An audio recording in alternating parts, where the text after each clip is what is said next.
पहला देखते हैं आयरन डिफिशियंसी एनीमिया।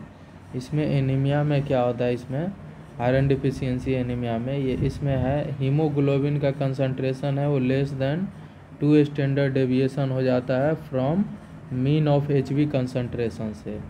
वेन कब होता है, वेन ब्लड डिक्रीज, जब ब्लड की डिक्रीज है तो उसमें क्या होगा, ऑक्सीजन कैरिंग कैपेसिटी भी कम हो जाएगा। इटियोलॉजी देखते हैं, अगर डिफिशियंसी अगर आयरन का होगा तो हीमो का कम हो जाएगा, फिर एचबी का कम हो जाएगा, फिर ऑक्सीजन कैरिंग कैपेसिटी कम हो जाएगा तो एनीमिया देखने को मिलेगा। मैक्सिमम चांस कब होता है आयरन डिफिशियंसी एनीमिया का, 6 मंथ से लेके 3 ईयर के बीच में होता है। क्यों, पुअर वीनिंग और फूड इंटेक के वजह से। 6 मंथ से 3 साल में सबसे ज़्यादा मैक्सिमम चांस होता है, याद रखना है अच्छे से, ठीक है। Poor weaning of food intake है। रिस्क फैक्टर देखते हैं, increase metabolism demand of iron. Increase metabolism of demand क्यों होता है आयरन का, ये एचबी सिंथेसिस कराता है, डीएनए सिंथेसिस करता है और क्या है, इलेक्ट्रॉन ट्रांसपोर्टेशन और फ्लेवी सिंथेसिस कराता है। याद रखना है, increase metabolism demand of iron है, ये एचबी सिंथेसिस कराता है, डीएनए सिंथेसिस, इलेक्ट्रॉन ट्रांसपोर्टेशन और फ्लेवी सिंथेसिस करता है। और ये 25, 25, 25 और 25% ये डिवाइडेड होता है, ठीक है। इसमें क्या है, इस कंडीशन क्या डिमांड बढ़ जाएगा, ठीक है, लेकिन इस कंडीशन में भी कम होता है।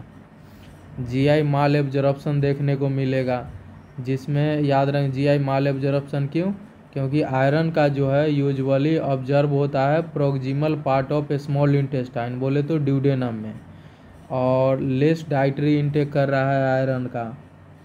प्री टर्म बेबी है, 9 मंथ का रहेगा तो उसमें 250 mg स्टोर होता है फीटल लीवर में, लेकिन प्री टर्म में अगर मान लो 8 मंथ का है तो लेस देन होगा 250, जो कि it is not sufficient for क्या है 6 मंथ के लिए, ठीक है, एक्सक्लूसिव ब्रेस्ट में।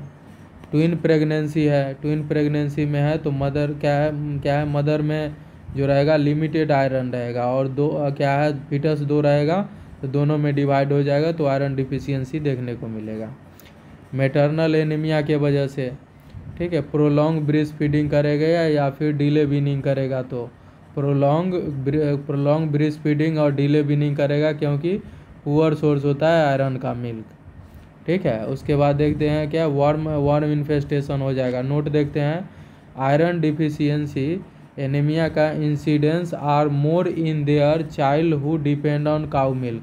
अगर काउ मिल्क पे डिपेंड रहेगा उसमें आयरन डिफिशियंसी एनीमिया होने का ज़्यादा चांस होता है। क्यों, बिकॉज काउ मिल्क में जो है वो कैल्शियम ज़्यादा होता है, और कैल्शियम जो है इंटरफेयर कर देता है एब्जॉर्प्शन ऑफ आयरन, मेनली क्या है किसका, तो आयरन डिफिशियंसी एनीमिया देंगे। असेसमेंट करेंगे, हिस्ट्री कलेक्शन करेंगे, क्वेश्चन रिलेटेड पूछेंगे, ब्रेस्ट फीडिंग, वीनिंग, पीका जो है नॉन न्यूट्रिएटिव थिंग होता है, लीड पॉइजनिंग है जिसको प्लम्बम बोलते हैं, ठीक है। हिस्ट्री लेना है वर्म इन्फेस्टेशन का।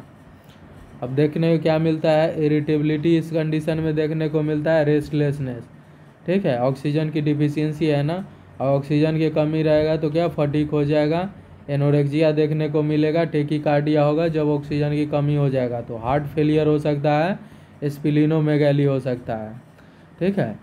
क्या इरिटेबिलिटी है, रेस्टलेसनेस है, फटीक है, एनोरेक्सिया है, टेकीकार्डिया, हार्ट फेलियर और स्प्लीनोमेगाली। क्या है एचबी, अगर मान लो एचबी पुअर है तो आरबीसी है, इमेच्योर है, मोर ब्रेकडाउन होगा तो वर्कलोड बढ़ जाता है लीवर और स्प्लीन में। आयरन जो होता है ना वो नेसेसरी होता है फंक्शन ऑफ क्या होता है राइबोफ्लेविन के लिए।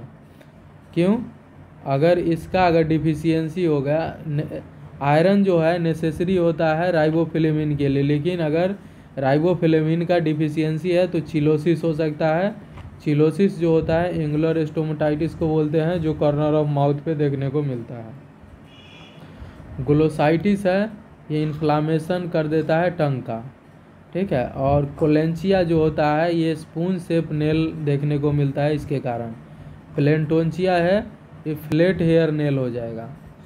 आयरन डिफिशियंसी एनीमिया में डायग्नोस्टिक इवैल्यूएशन करेंगे तो माइक्रोसाइटिक हाइपोक्रोमिक देखने को मिलेगा। माइक्रोसाइटिक हाइपोक्रोमिक, जिसमें आरबीसी का साइज और हाइपोक्रोमिक मतलब एचबी कम हो जाता है। आरबीसी का साइज अगर चेंज हो जाएगा उसको क्या बोलते हैं, मतलब एनीसाइटोसिस। ठीक है, एनीसाइटोसिस। इसमें क्या है, एमसीबी वॉल्यूम कम हो जाता है। एमसी मीन कार्पस वॉल्यूम होता है जो 80 से 96 फेंटोलीटर पर आरबीसी होता है। ठीक है, कितना होता है, मीन कार्पस वॉल्यूम कम हो जाता है। नॉर्मल जो होता है 80 से 96 फेंटोलीटर पर आरबीसी होता है। एमसीएचसी जिसको मीन कार्पस्कुलर एचबी कंसंट्रेशन बोलते हैं, नॉर्मल जो होता है 32 से 35 ग्राम पर डीएल होता है। और मीन कार्पस्कुलर एचबी कंसंट्रेशन है ये, it is Hb concentration in packed cell volume में। आरडीडब्ल्यू है वो इंक्रीज होता है, याद रखना। आरडीडब्ल्यू जो है आयरन डिफिशियंसी एनीमिया में बढ़ जाता है। ये है रेड सेल डिस्ट्रीब्यूशन विड्थ होता है। और it does not indicate size of RBC. और ये क्या है, साइज ऑफ आरबीसी पे डिपेंड नहीं करता है, ये डिपेंड करता है variation in size of RBC पे। ये variation in size of RBC पे ये डिपेंड करता है। ठीक है, it does not indicate size of RBC पे नहीं करता है। आरबीसी जो काउंट होता है इसमें कम हो जाता है। नॉर्मल जो होता है 3.9 से 5.3 mmQ होता है। अब देखते हैं सीरम आयरन लेवल भी कम हो जाता है। नॉर्मल जो होता है सीरम आयरन वो कितना होता है, सीरम आयरन लेवल न्यूबॉर्न में जो होता है 20 से 157 माइक्रोग्राम पर डीएल है। 6 वीक से लेके 3 ईयर तक होता है 20 से लेके कितना होता है 20 से 115 माइक्रोग्राम पर डीएल। 3 साल से 9 साल के बीच में होता है 20 से 141 माइक्रोग्राम पर डीएल। और चाइल्ड में होता है 60 से 170 माइक्रोग्राम पर डीएल होता है। टोटल आयरन बाइंडिंग कैपेसिटी जो होता है ये क्या करेगा, ट्रांसफेरिन सेचुरेशन वो कम हो जाता है। और टोटल कितना होता है, less than 60%। Total iron binding capacity जो होता है ये ट्रांसफेरिंग जो होता है सेचुरेशन वो कम हो जाता है, लेस देन 60%। ठीक है, क्या है मतलब जितने भी क्या रहे मोर सरफेस सेचुरेटेड होता है विथ आयरन से। और इस कंडीशन क्या है, लेस सेचुरेटेड देखने को मिलता है। सीरम फेरेटिनिन लेवल जो होता है, सीरम फेरेटिनिन लेवल वो 1 से 5 साल में कितना 6 से 24 नैनोग्राम पर डीएल होता है। और 5 साल से बड़ा रहेगा उसमें 10 से 25 नैनोग्राम क्या है, नैनोग्राम पर डीएल होता है। ठीक है, और सीरम फेरेटिनिन लेवल में हम क्या करते हैं, आयरन स्टोरिंग प्रोटीन होता है। आयरन स्टोरिंग प्रोटीन होता है सीरम फेरेटिनिन लेवल। ठीक है, इंटरवेंशन करने हैं तो आइडेंटिफाई करेंगे cause of iron deficiency anaemia और एलिमिनेट कर देंगे। डाइटरी काउंसलिंग करेंगे पेशेंट को क्लोज फॉलोअप के लिए। और आयरन सप्लीमेंटेशन देते हैं। आयरन सप्लीमेंटेशन में ओरली जो देते हैं आयरन, वो आयरन है ऑलवेज देना है गिवन विथ मील के साथ फॉर लेटर एब्जॉर्प्शन के लिए। और इसका साइड इफेक्ट होता है जब ओरली देते हैं जीआई डिस्कम्फर्ट करा देता है, नोजिया वोमिटिंग है, कंस्टिपेशन करा देगा, इपीगैस्ट्रिक पेन भी हो जाता है। याद रखना है ओरली जो देंगे वो गिवन विथ मील के साथ देना है फॉर लेटर एब्जॉर्प्शन के लिए। इसका साइड इफेक्ट है जीआई डिस्टर्बेंस करा देता है, नोजिया वोमिटिंग है और कंस्टिपेशन और इपीगैस्ट्रिक पेन। एंट्री कोटेड जो आयरन देते हैं जिसका जीआई डिस्कम्फर्ट कम होता है, लेकिन इसका क्या है नॉट वाइडली यूज। क्यों नहीं वाइडली यूज होता है एंट्री कोटेड आयरन का, ये कॉस्टली होता है और इफेक्टिवनेस भी कम होता है। ओरल जो आयरन देते हैं वो फेरस सल्फेट के रूप में देते हैं। क्या है, फेरस सल्फेट देते हैं ओरल रूप में। डोज जो होता है 3 से 6 क्या है 3 से 6 mg पर kg पर डे देते हैं। फेरस सल्फेट देते हैं, ओरली देते हैं और डोज देंगे 3 से 6 mg पर kg पर डे देते हैं।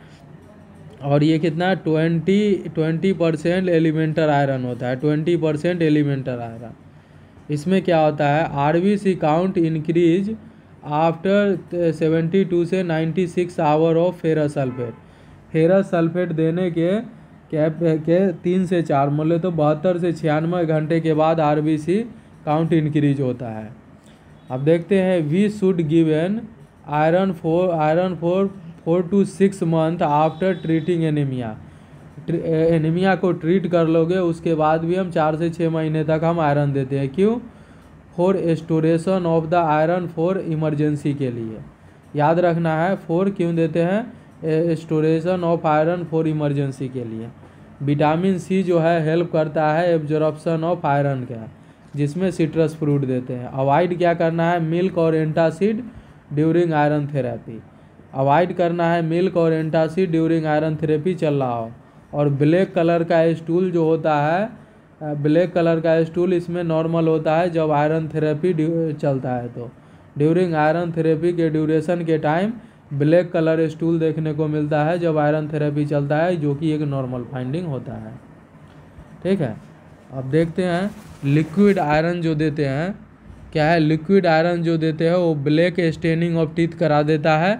लिक्विड आयरन है, ब्लैक स्टेनिंग ऑफ टीथ करा देता है, तो इसको प्रिवेंट करने के लिए स्ट्रो यूज करो, या फिर क्या है ब्रशिंग टीथ कर लो आफ्टर ईच डोज के बाद। आईएम आयरन जो देते हैं ये क्या अवॉइड या नोट कमिंग यूज। याद रखना है आईएम हम ज़्यादा यूज नहीं करते हैं, बिकॉज आईएम आयरन जो होता है incidence chance of allergic reaction या नेक्रोसिस करा देता है, इसलिए वाइडली यूज हम नहीं करते हैं, अवॉइड करते हैं आईएम। अगर आईएम देना पड़े तो जेट ट्रैक मेथड से हम देते हैं। अब देखते हैं आईवी आयरन। आईवी आयरन का इंडिकेशन क्या है? पहले हम स्टॉप करते हैं ओरल, उसके बाद स्टार्ट करेंगे आईवी। इसमें क्या होता है? When GI discomfort is more in oral therapy, तो हम देते हैं आईवी। माल एब्जॉर्प्शन हो गया आयरन को तो भी हम आईवी देते हैं। और आयरन जो देते हैं आयरन सुक्रोज के रूप में देते हैं। क्या? आयरन सुक्रोज, जो कि कितना देते हैं 1 से 3 mg पर केजी, 1 से 3 mg पर केजी देते हैं और डाइल्यूट करते हैं 150 ml एनएस में। फॉर स्लो इन्फ्यूजन करेंगे, क्या है 30 से 90 मिनट में हम इन्फ्यूजन करेंगे। याद रखना है आईवी देते हैं आयरन सुक्रोज के रूप में देते हैं, 1 से 3 mg पर केजी देते हैं और डाइल्यूट करते हैं 150 ml एनएस में और स्लो इन्फ्यूज करेंगे 30 से 90 मिनट में। और ब्लड ट्रांसफ्यूजन, अगर सीवियर आयरन डिफिशियंसी एनीमिया हुआ है तो ये मिनिमाइज चांस कर देता है हार्ट फेलियर का। ठीक है, याद रखना है। और डिवार्मिंग जो होता है उसमें हम एल्बेंडाजोल यूज करते हैं। ठीक है, फूड है विच रिच ऑफ आयरन।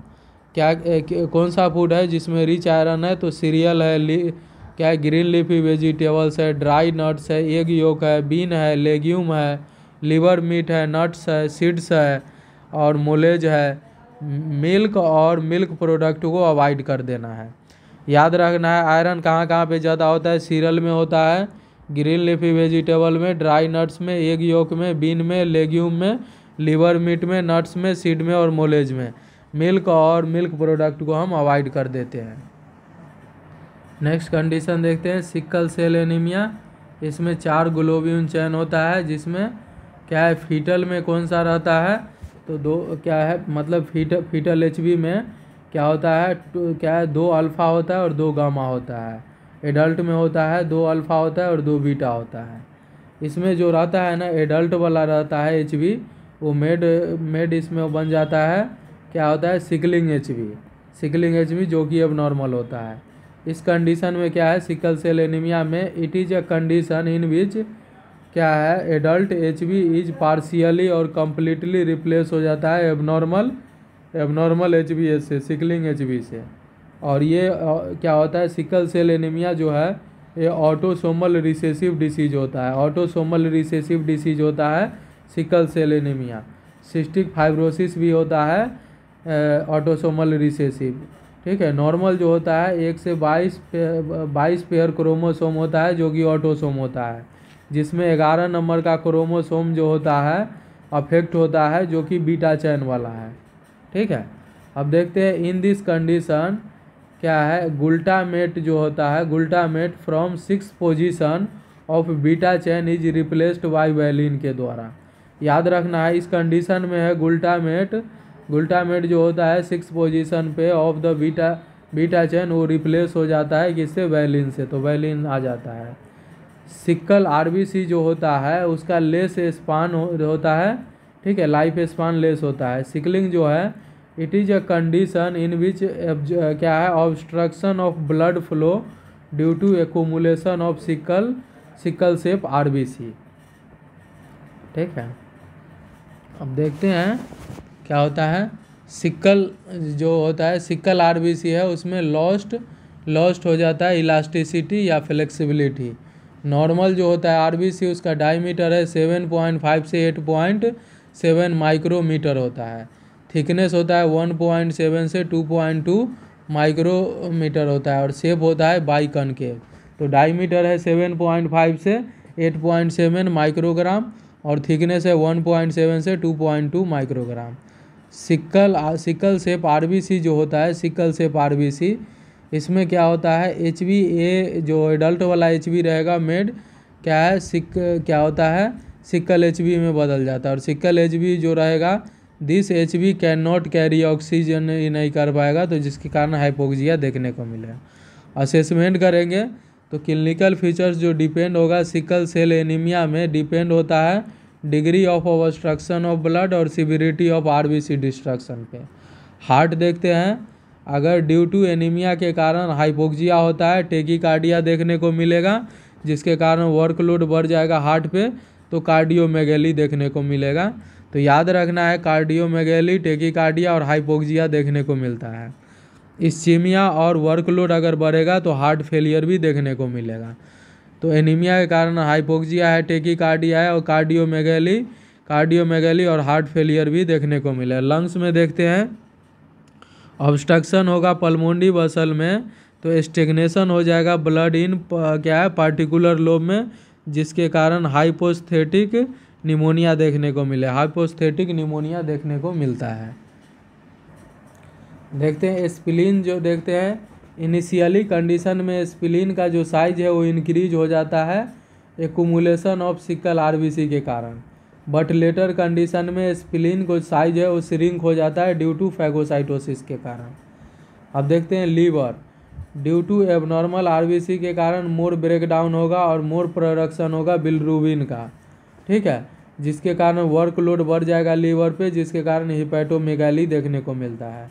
तो याद रखना, लीवर में हिपैटोमेगैली देखने को मिलता है। अब किडनी देखते हैं, किडनी जो है वो लॉस करेगा, लेस ब्लड सप्लाई है, जिसके कारण फाइब्रोसिस इन क्या ग्लोबुलस और ट्यूबुलर पार्ट में हो जाएगा, और kidney is enable to concentrate urine भी नहीं कर पाएगा, जिसके कारण डाइल्यूट यूरिन हो जाएगा।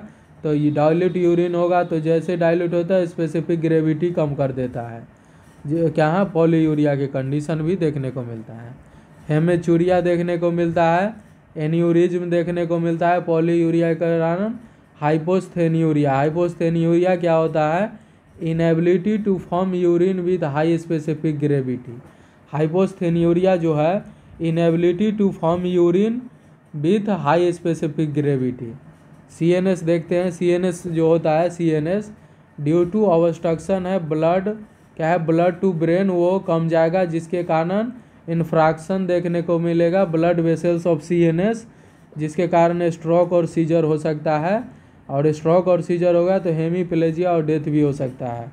वार्निंग या अर्ली साइन ऑफ स्ट्रोक क्या होता है, इसमें वीकनेस देखने को मिलेगा, हेडेक है, विजुअल डिस्टर्बेंस और aphasia. Warning and early sign of stroke है वीकनेस, हेडेक, विजुअल डिस्टर्बेंस और अफेजिया।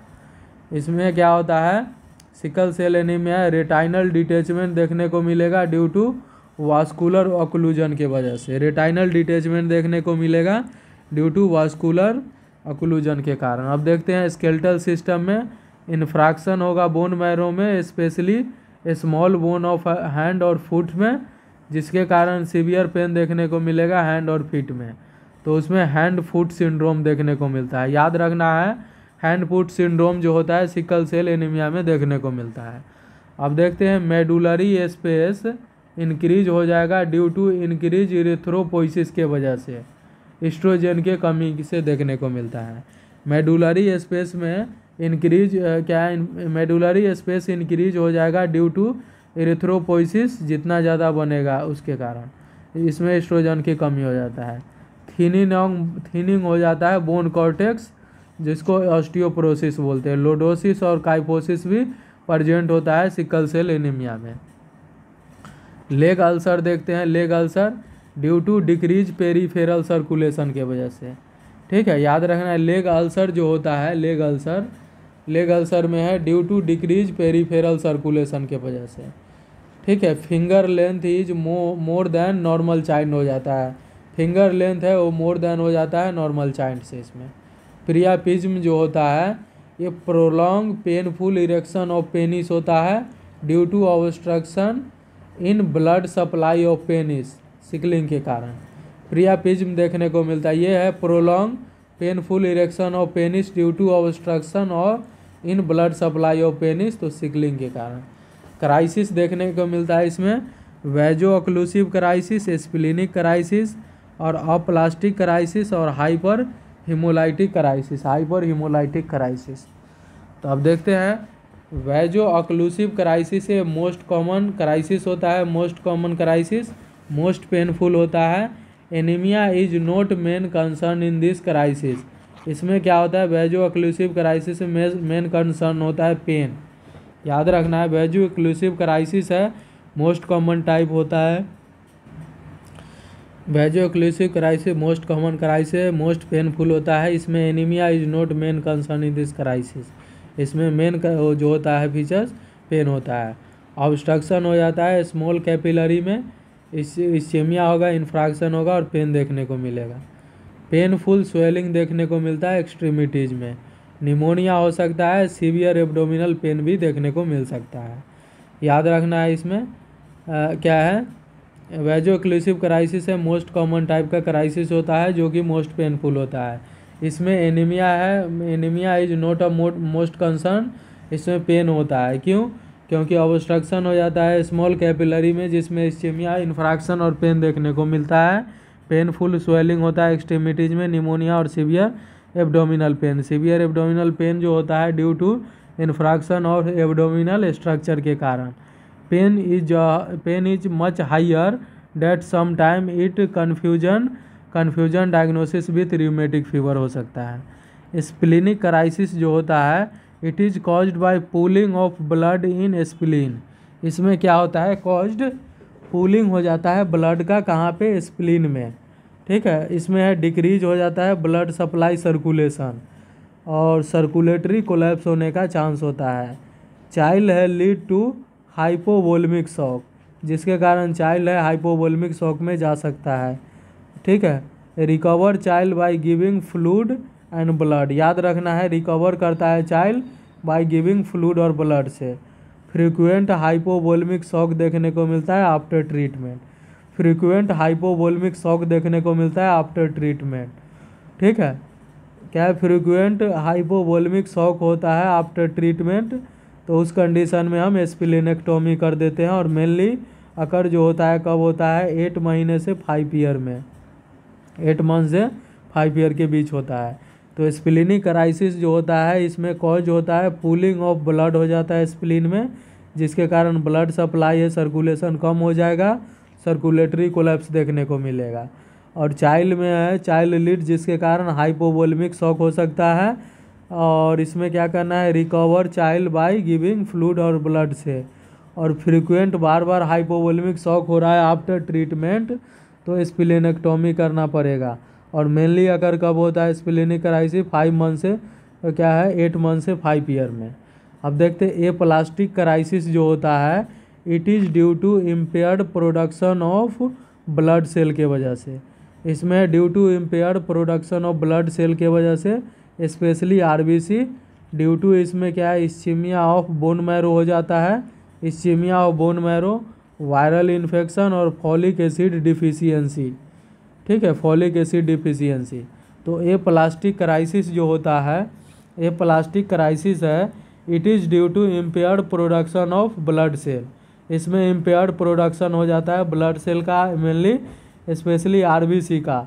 ठीक है, ड्यू टू इसमें प्लास्टिक में क्या होता है इस्चीमिया देखने को मिलता है of bone marrow, viral infection के कारण और फॉलिक एसिड डिफिशियंसी के कारण। अब देखते हैं हाइपर हीमोलाइटिक क्राइसिस, ये it is due to more distribution of RBC के वजह से। ठीक है, due to more destruction of RBC के वजह से, ड्यू टू डिफिशियंसी ऑफ क्या है G6PD के वजह से। तो क्या देखने को मिलेगा क्या है रेटिकुलोसाइटोसिस। हाइपर हीमोलाइटिक क्राइसिस में है due to more destruction of RBC के वजह से इसमें है डिफिशियंसी हो जाता है G6PD। तो उसमें हम क्या है रेटिकुलोसाइट देखने को मिलता है। डायग्नोस्टिक इवैल्यूएशन में करेंगे तो इसमें नॉर्मोसाइटिक नॉर्मोक्रोमिक देखने को मिलता है। याद रखना है इस कंडीशन में क्या है सिकल सेल एनीमिया में नॉर्मोसाइटिक नॉर्मोक्रोमिक देखने को मिलता है। ठीक है, रेटिकुलो काउंट है इसमें इंक्रीज हो जाता है, रेटिकुलोसाइट काउंट इंक्रीज हो जाता है। आरबीसी जो होता है आरबीसी इसमें मोर देन 20,000 mmQ हो जाता है। और स्प्लीन है श्रिंक हो गया है या फिर स्प्लीनेक्टोमी में। अब देखते हैं सिकल क्या है, सिकल डेक्स या सिकल टर्बिडिटी टेस्ट। सिकल डेक्स या सिकल टर्बिडिटी टेस्ट है ये नोट कन्फर्मेटरी। सिकल जो होता है HB, sickle HB is insoluble होता है इन फॉस्फेट बफर में। सिकल जो होता है सिकल HB है ये इनसॉल्युबल होता है फॉस्फेट बफर में, बट क्या रहेगा, बट एडल्ट HB रहता है इज सॉल्युबल होता है। सिकल HB है इनसॉल्युबल होता है फॉस्फेट बफर में, बट जो फीटर क्या है एडल्ट HB जो रहेगा वो होता है सॉल्युबल होता है। ठीक है, फॉस्फेट बफर में। और रिजल्ट जो होता है विदिन 3 मिनट में आ जाता है सिकल डेक्स और सिकल टर्बिडिटी टेस्ट से विदिन 3 मिनट में। अब देखते हैं इसमें क्या है इसमें HB इलेक्ट्रोफोरेसिस करते हैं जो कि कन्फर्मेटरी होता है by help of HB electrophoresis के द्वारा। इसमें ऑल टाइप का HB जो होता है प्रजेंट होता है इंडिफरेंट में। इसमें याद रखना है इसमें ऑल टाइप का HB प्रजेंट होता है इंडिफरेंट, जिसमें देखिए HbA है, HbA2 है, HbF है और HbS। This test is differentiate between trade और डिसीज में ये डिफरेंस कर देता है। तो याद रखना है HB इलेक्ट्रोफोरेसिस है ये कन्फर्मेटरी होता है जिसमें हेल्प करता है HB इलेक्ट्रोफोरेसिस में जो all type of HB present होता है इसमें। ठीक है, और ये टेस्ट जो है डिफ्रेंशिएट करता है ट्रेड और डिसीज में। इंटरवेंशन देखते हैं sickle cell anaemia is not fully curable, ये फुल्ली क्यूरेबल नहीं होता है। सो इसीलिए इसमें हम सिम्टोमेटिक ट्रीटमेंट जो होता है पॉसिबल होता है। एजुकेट करना है पेरेंट को अबाउट रेगुलर हेल्थ सुपरविजन और चेकअप के लिए।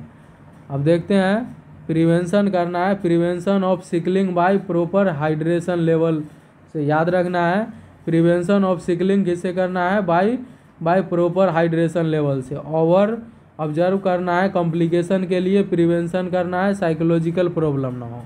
क्राइसिस अब देखते हैं, अगर प्रिवेंट करना हो अगर बचाना हो तो first priority maintain hydration.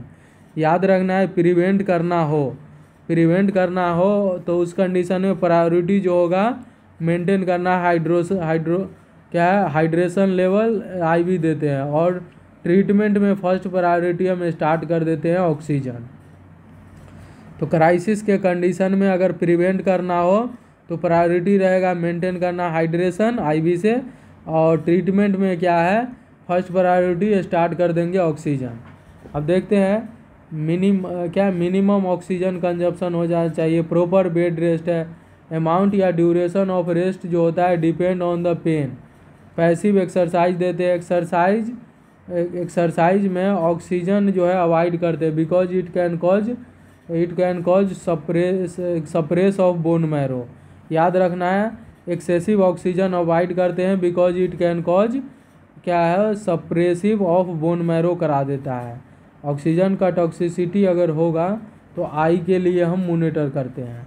Avoid करना है हाई एटीट्यूड, अवॉइड करना है एक्सट्रीम हीट और कोल्ड इन्वायरमेंट को। If child is still restlessness after giving oxygen तो हम नोटिफाई कर देंगे डॉक्टर को।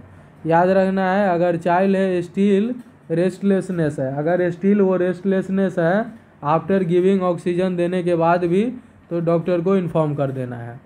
मॉनिटर करना है हाइड्रेशन स्टेटस को, ओरल और IV fluid administration to the prevent sickling के लिए 150 ml पर kg पर डे देते हैं या 2250 ml ml के मीटर स्क्वायर पर डे। मॉनिटर करना है intake output chart, daily weight assess करना है, इलेक्ट्रोलाइट वॉल्यूम और क्रिएट करना है metabolic acidosis by sodium bicarbonate के द्वारा। ट्रीट करना है metabolic acidosis by sodium bicarbonate के द्वारा। ट्रीट करना है मेटाबॉलिक एसिडोसिस के बाई सोडियम बाइकार्बोनेट के द्वारा। बिकॉज एसिडोसिस जो होता है ये इंक्रीज चांस ऑफ सिकलिंग करा सकता है। ब्लड ट्रांसफ्यूजन जब ज़रूरत पड़ेगा तो। पेन मैनेजमेंट में हॉट अप्लीकेशन देते हैं ऑन ज्वाइंट पे, जैसे NSAID है, नेक्रोटिक है, अवॉइड करना है मेपेरिडीन। याद रखना है सिकल सेल क्राइसिस में मेपेरिडीन अवॉइड करना है। इसमें टेंस देते, टेंस क्या है, ट्रांसक्यूटेनियस क्या होता है, इलेक्ट्रॉनिक नर्व स्टिमुलेशन होता है।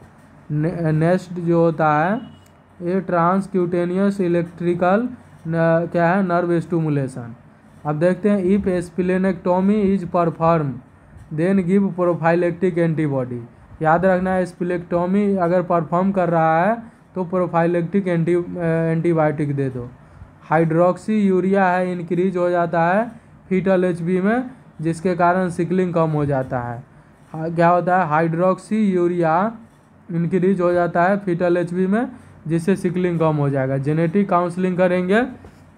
अवॉइड करना है मैरिज अगर both have trade of sickle cell anaemia. तो हाई प्रोटीन और हाई कैलोरी डाइट देते हैं। हाई प्रोटीन और हाई कैलोरी डाइट देते हैं। नीमोकोकल और HB वैक्सीन प्रॉपरली लेना है। अवॉइड करना है नीगेट को। प्रिवेंटल करना है डायग्नोसिस बाय क्या है, एमनियोसेंटेसिस। क्या है, parenteral drainage is by amniocentesis के द्वारा। ठीक है, तो ये अपना हो गया 2 डिसीज। देखते हैं थैलासेमिया क्या होता है। थैलासेमिया इसमें HB का कितना है, 4 ग्लोबिन चैन होता है। फीटल HB में है 2 अल्फा और 2 क्या होता है, फीटल HB में 2 अल्फा और 2 गामा होता है, और एडल्ट HB में 2 अल्फा और 2 बीटा गामा चैन होता है। ठीक है, तो it is a condition in which the characterised by absence या फिर decrease synthesis of any globin chain of HB। इसमें क्या होता है, अब्सेंस या डिक्रीज हो जाता है synthesis of any globin chain of HB का। ठीक है, और इसमें क्या है, अल्फ़ा चैन और बीटा चैन का प्रॉब्लम होता है, मेनली बीटा चैन का। और थैलासेमिया जो होता है ऑटोसोमल रिसेसिव डिसऑर्डर होता है। याद रखना है ऑटोसोमल रिसेसिव डिसऑर्डर होता है थैलासेमिया और सिकल सेल एनीमिया दोनों। ठीक है, अल्फ़ा चैन जो होता है वो 16 नंबर के क्रोमोसोम में प्रॉब्लम होता है, जो कि रेयरली होता है। और बीटा चैन है 11 नंबर पे होता है। ठीक है, 11 नंबर के क्रोमोसोम में प्रॉब्लम होता है, मोस्ट कॉमन। देखते हैं आफ्टर बर्थ, पहले एट बर्थ देख लेते हैं, जिसका क्या होता है, फीटल HB ज़्यादा होता है एडल्ट से। उसके after 3 to 6 month, after 3 to 6 month बाद है क्या है, फीटल HB से ज़्यादा हो जाता है एडल्ट का। और एट 36 वीक ऑफ जेस्टेशन पे rate of beta chain synthesis जो होता है वो क्या होता है, एडल्ट HB का वो ज़्यादा होता है क्या है, gamma chain of synthesis of foetus से। एट 36 वीक ऑफ जेस्टेशन पे है beta chain synthesis of adult HB है मोर देन क्या है, एडल्ट HB जो होता है वो क्या है, मतलब मोर देन हो जाता है गामा चैन ऑफ फीटल से। अब देखते हैं बीटा क्या है, बीटा थैलासेमिया जो होता है मेजर है क्या है, माइनर है, इंटरमीडिएट है और मेजर होता है। और 11वें नंबर के क्रोमोसोम में प्रॉब्लम होता है 11 नंबर के। तो थैलासेमिया जो माइनर होता है, थैलासेमिया जो माइनर होता है क्या है, it is a due to 1 beta chain synthesis is going to reduce. इसमें कोई एक बीटा चैन का जो है सिंथेसिस है वो रिड्यूस हो जाता है माइनर में। और थैलासेमिया माइनर होता है, ये हेट्रोजाइगस फॉर्म होता है, हेट्रोजाइगस फॉर्म ऑफ थैलासेमिया होता है। It is characterised by mild anaemia, जिसके वजह से देखने को मिलेगा। तो याद रखना है माइनर थैलासेमिया है, इसमें है due to 1 beta chain synthesis is going to reduce, और ये हेट्रोजाइगस फॉर्म होता है जिसमें कैरेक्टराइज्ड बाय माइल्ड एनीमिया देखने को मिलता है। अब देखते हैं क्या है, थैलासेमिया इंटरमीडिया जो कि 15% होता है। It is due to decrease synthesis of alpha और बीटा चैन। ठीक है, इसमें बीटा चैन का क्या होता है, बीटा चैन की डिफिशियंसी होता है। और इसमें देखते हैं इट इज़ ऑल्सो मोस्टली, ये भी होता है हेट्रोजाइगस फॉर्म होता है। इसमें मॉडरेट टू सीवियर एनीमिया हो सकता है, moderate to severe anaemia. Persistent jaundice देखने को मिलता है इसमें। याद रखना है थैलासेमिया इंटरमीडिया 15% होता है due to decrease synthesis of alpha और बीटा चैन। और ये ऑल्सो मोस्टली हेट्रोजाइगस फॉर्म में होता है, मॉडरेट टू सीवियर एनीमिया देखने को मिलेगा और परसिस्टेंट जॉन्डिस। अब देखते हैं थैलासेमिया मेजर, जिसको कोलिज एनीमिया बोलते हैं, कोलिज एनीमिया, जिसको और भी क्या बोलते हैं, मीडियास्टर्नम एनीमिया बोलते हैं। मेजर थैलासेमिया को कोलिज एनीमिया बोलते हैं और इसको भी क्या मीडियास्टर्नम एनीमिया बोलते हैं, जो कि मोस्ट कॉमन टाइप होता है। It is a condition in which the beta chain synthesis is completely absent हो जाता है। याद रखना इसमें बीटा चैन का सिंथेसिस कम्प्लीटली अब्सेंट हो जाता है इसमें, और ये होमोजाइगस फॉर्म होता है। याद रखना है it is a homozygous form of thalassaemia है, जो कि मोस्ट कॉमन टाइप का थैलासेमिया होता है ये। और ये इसमें सीवियर क्लिनिकल फीचर प्रेजेंट होता है due to deposition of the insoluble iron के वजह से। कहाँ पे होता है, लीवर में, स्प्लीन में और हार्ट में। मेजर थैलेसीमिया है जिसको कोलिज एनीमिया बोलते हैं और इसको मीडियास्टर्नम एनीमिया बोलते हैं। इसमें है बीटा चैन का सिंथेसिस से कम्प्लीटली अब्सेंट हो जाता है। ये होमोजाइगस फॉर्म होता है, होमोजाइगस फॉर्म ऑफ थैलेसेमिया और मोस्ट कॉमन टाइप का थैलेसेमिया है। सीवियर क्लिनिकल फीचर प्रेजेंट होता है क्योंकि डिपोजिशन हो जाता है इनसॉल्युबल आयरन का, कहाँ, लीवर, स्प्लीन और हार्ट में। पैथोजेनेसिस देखते हैं, इनएडिक्वेट सिंथेसिस ऑफ बीटा चैन। अगर इनएडिक्वेट सिंथेसिस हुआ बीटा चैन का तो पुअर सिंथेसिस हो जाएगा एचबी के, जिस के वजह से एबनॉर्मल आरबीसी देखने को मिलेगा ड्यू टू पुअर एचबी के वजह से। ठीक है, तो उस कंडीशन में क्या होगा, एचबी जो होता है इसमें क्या है, abnormal RBC due to poor Hb के वजह से। तो क्या देखने को मिलेगा, पुअर हीमोग्लोबिन है, हीमोग्लोबिन आरबीसी है, इंटर करेगा ब्लड सर्कुलेशन में, जिसके कारण मोर डिस्ट्रक्शन होगा आरबीसी का ब्लड में, जिसके कारण वर्कलोड है लीवर और स्प्लीन में बढ़ जाएगा, जिसके कारण हिपैटोस्प्लीनोमेगैली देखने को मिलता है। तो याद रखना है हिपैटोस्प्लीनोमेगैली देखने को मिलता है। और इस कंडीशन में एनोरेक्सिया होगा due to more break down of Hb के वजह से। ठीक है, एनोरेक्सिया देखने को मिलेगा due to more break down of Hb के वजह से। तो कंपनसेटरी मैकेनिज्म स्टार्ट हो जाएगा और मोर आयरन एब्जॉर्ब होगा जीआई ट्रैक्ट में, जिसके वजह से डिपोजिशन आयरन हो जाएगा और फिर ऑर्गन फेलियर देखने को मिलता है। तो याद रखना है हिपैटोस्प्लीनोमेगैली और ऑर्गन फेलियर देखने को मिलता है। अब देखते हैं इधर, अगर पुअर एचबी आरबीसी है remain in medullary space of bone marrow में, तो पुअर हीमोग्लोबिन है, आरबीसी है, डिपॉजिट होता है मेडुलरी स्पेस में। तो क्या है, एक्सपांसन ऑफ मेडुलरी स्पेस होगा, जिसके वजह से क्या है, प्रोमिनेंस ऑफ बोन है वो फ्लैट हो जाएगा, जिसके वजह से थिनिंग ऑफ कॉर्टेक्स हो जाएगा, ऑस्टियोपोरोसिस हो सकता है और पैथोलॉजिकल फ्रैक्चर हो सकता है। याद रखना है इसमें हिपैटोस्प्लीनोमेगैली, ऑर्गन फेलियर, ऑस्टियोपोरोसिस और पैथोलॉजिकल फ्रैक्चर देखने को मिलेगा। अब देखते हैं क्या, हीमोसेड्रीन जो होता है ये it is a insoluble form of iron tissue होता है। ये insoluble form of iron in tissue होता है। ठीक है, जिसमें देखते हैं क्या है, हीमोसिड्रोसिस होता है, हीमोसिड्रोसिस और हीमोक्रोमेटोसिस।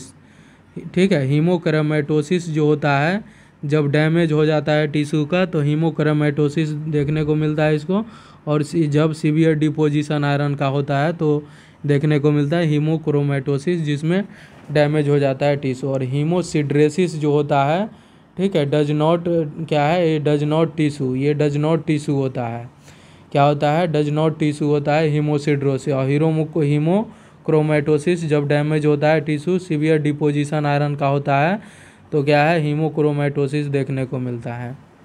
ठीक है, अब देखते हैं नेक्स्ट, जो फॉलिक एसिड का डिफिशियंसी।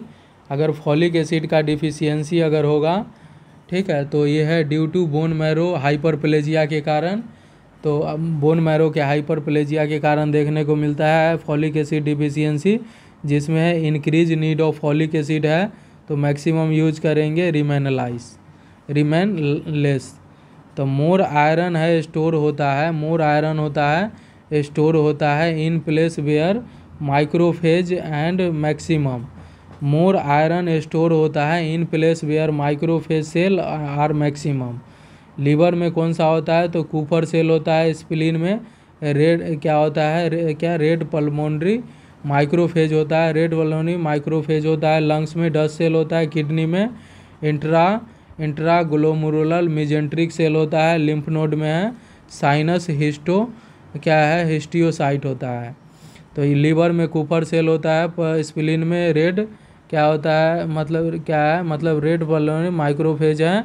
लंग्स में डस्ट सेल है, किडनी में इंट्राग्लोमेरुलर मेजेंट्रिक सेल है, लिम्फ नोड में जो होता है साइनस हिस्टियोसाइट होता है। असेसमेंट करेंगे तो क्लिनिकल फीचर जो डिपेंड होता है इसमें क्या है अब्सेंट और decrease synthesis of HB, inadequate size of RBC और decrease life span of RBC.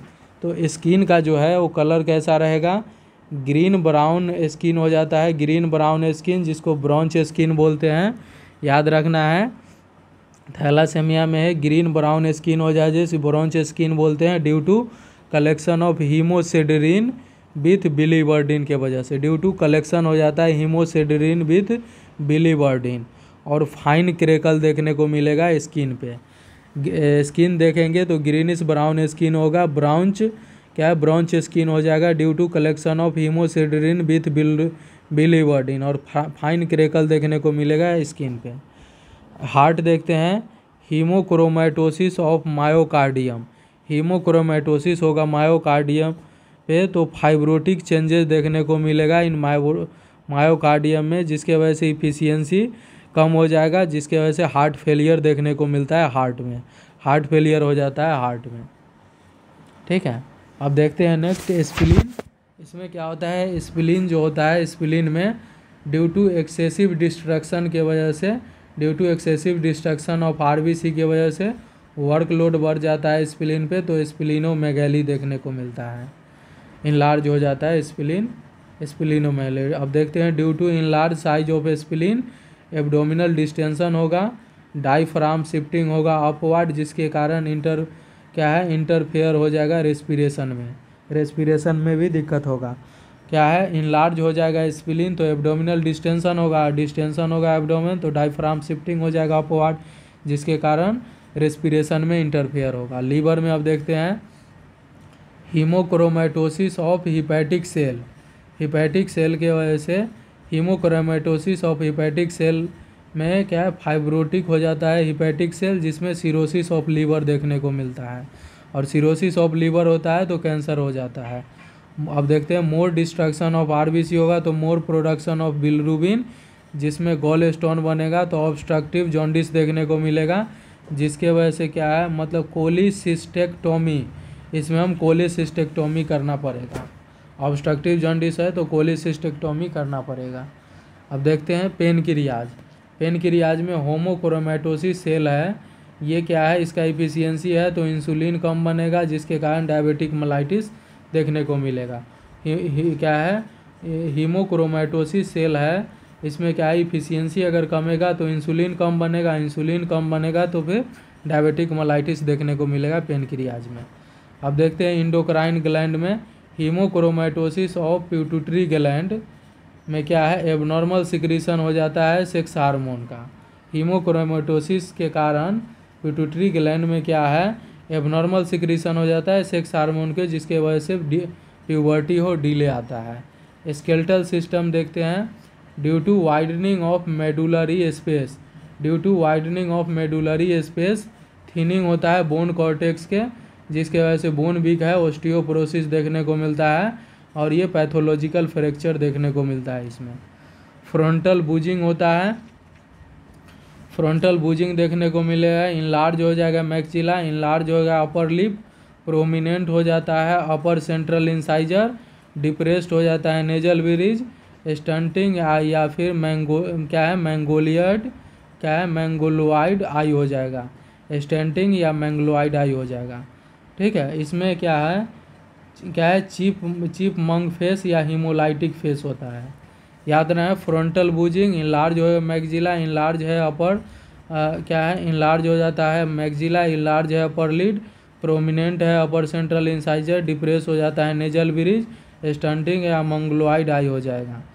क्या है, चीप मंग फेस या हीमोलाइटिक फेस। डायग्नोस्टिक वाल्वेशन करेंगे तो माइक्रोसाइटिक और हाइपोक्रोमिक एनीमिया देखने को मिलेगा। माइक्रोसाइटिक हाइपोक्रोमिक इसमें है इंक्रीज हो जाता है आयरन लेवल, जो है आयरन लेवल है, सीरम आयरन लेवल है इंक्रीज हो जाता है। बिलरुबिन भी इंक्रीज होता है, RDW भी इंक्रीज हो जाता है। MC भी है, MC भी जो नॉर्मल जो होता है 80 से 96 होता है, क्या फेंटो पर RBC, फेंटोलीटर पर RBC, और MCSG होता है ये 32 से कितना होता है, 32 से 35 होता है MCSC।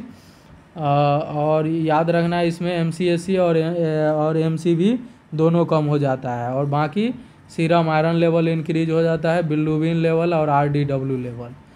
और HB कंसंट्रेशन जो होता है मेजर का कंडीशन रहेगा तो 5 ग्राम पर DL से कम हो जाता है। नेसरॉफ्ट क्या होता है, नेसरॉफ्ट है नेक्ट आई सिंगल ट्यूब रेड सेल होता है। ठीक है, क्या है नेसरॉफ्ट, क्या है नेक्ट आई सिंगल ट्यूब रेड सेल, और O से क्या होता है ऑस्मोटिक, और F से फ्रेजाइलिटी, और T से टेस्ट होता है। इसमें पॉइंट क्या है कितना लेते हैं 5 ml और 0.35 NS लेते हैं, और 0.2 ml ब्लड। अब देखते हैं नेक्स्ट, बोन एक्सरे करेंगे तो डिफॉर्मिटी देखने को मिले। कन्फर्मेटरी टेस्ट जो होता है HB इलेक्ट्रोफोरेसिस होता है। याद रखना है सिकल सेल एनीमिया और क्या है थैलासेमिया है, इसमें कन्फर्मेटरी टेस्ट जो होता है HB इलेक्ट्रोफोरेसिस होता है, जिसमें क्या है क्या होता है एडल्ट HB रहेगा, क्या है मतलब A2 HB जो रहेगा बड़ा रहेगा, और फीटल जो HB है वो भी बड़ा रहेगा। क्या है एडल्ट जो नॉर्मल होता है एडल्ट HB वो कम हो जाएगा। मैनेजमेंट कैसे करना है, इट इज़ ऑल्सो इनक्योरेबल होता है, सो इज सपोर्टिव मैनेजमेंट करते हैं। ब्लड ट्रांसफ्यूजन करना है जब HB लेस दैन 7 ग्राम पर DL हो जाएगा तो। It given to increase normal circulatory HB to prevent hypoxia. क्या है इट गिवन टू इंक्रीज कर देते हैं इंक्रीज नॉर्मल सर्कुलेटरी HB, जिससे प्रिवेंट हो जाता है हाइपोक्सिया। याद रखना है it given to increase normal circulatory HB, जिससे प्रिवेंट हो जाएगा हाइपोक्सिया। और अमाउंट ऑफ ब्लड डिपेंड होता है साइज ऑफ चाइल्ड पे। अमाउंट ऑफ ब्लड जो होता है वो डिपेंड होता है साइज ऑफ चाइल्ड पे। यूजुअली देखते हैं 10 से 15 ml क्या है पैक सेल वॉल्यूम है पर kg होता है। यूजुअली जो हम देते क्या है 10 से 15 ml पैक सेल वॉल्यूम पर kg देते हैं एवरी, क्या है मतलब एवरी 2 to 3 वीक में। यूजुअली 10 से 15 पैक सेल वॉल्यूम पर kg देते हैं एवरी 2 to 3 वीक में। और गिवन अप टू क्या है given up to HB concentration, और क्या है गिवन देते हैं अप टू HB कंसंट्रेशन और रिच क्या है 10 ग्राम पर DL। याद रखना है गिव क्या है give up to HB concentration है वो रिच हो जाए mg, क्या है मतलब कब तक देना है गिव करना है अप टू HB कंसंट्रेशन जब तक 10 ग्राम पर DL ना हो जाए। ब्लड ट्रांसफ्यूजन जो है ये प्रिवेंट कर देता है हार्ट फेलियर से। वॉश करना है RBC को इज गिवन तो क्या है आयरन लेस हो जाएगा।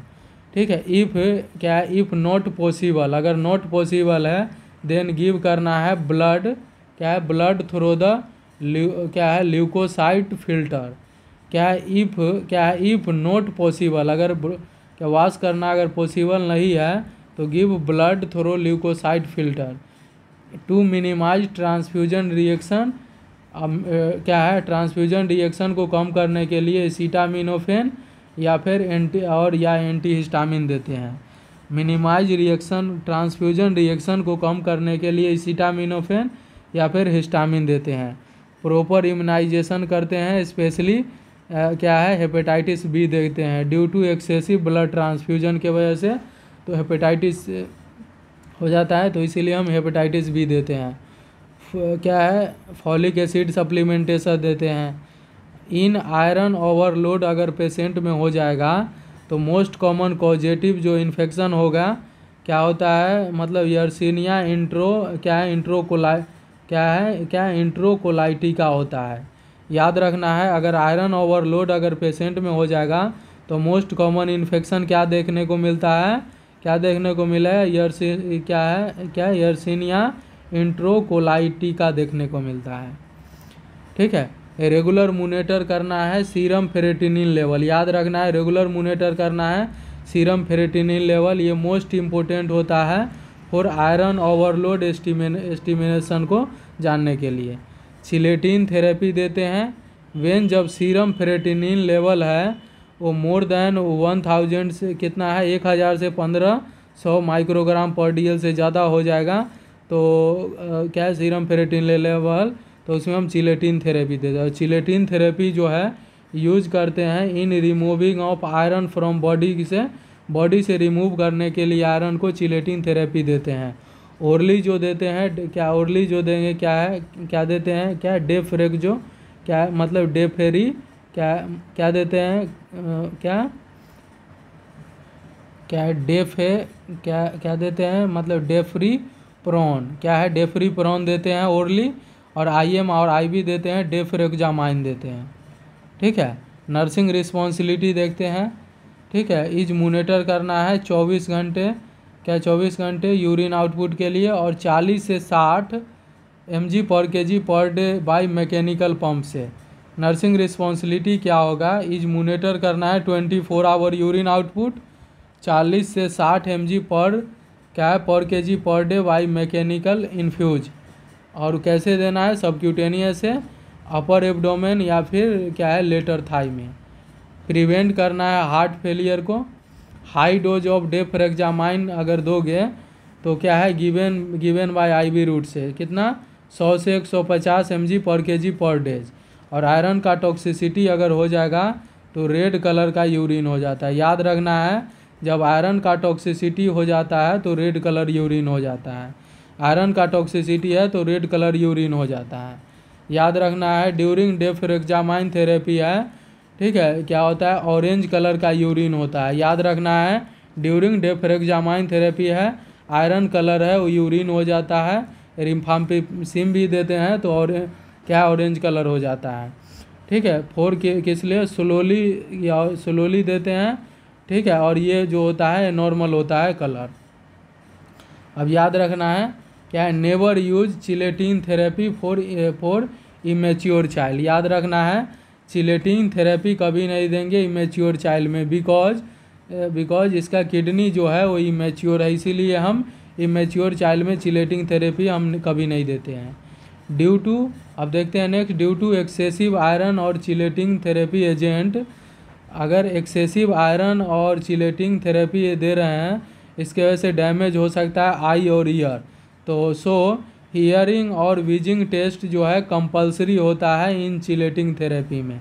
चिलेटिन थेरेपी में हियरिंग और विजिंग टेस्ट जो होता है कंपलसरी होता है, क्योंकि एक्सेसिव आयरन या चिलेटिन थेरेपी में आई और ईयर डैमेज हो जाता है, इसलिए हियरिंग और विजन टेस्ट करना कंपलसरी होता है चिलेटिन थेरेपी में। अब देखते हैं नेक्स्ट, स्प्लेनेक्टोमी है ओनली जस्टिफाइड होता है वेन जब एक्सेसिव डिस्ट्रक्शन हो जाएगा RBC का। हाइड्रोकोर्टिसोन जो है should be use to prevent local reaction के लिए। ब्लड ट्रांसफ्यूजन एपिसोड है क्या लेस आफ्टर स्प्लेनेक्टोमी।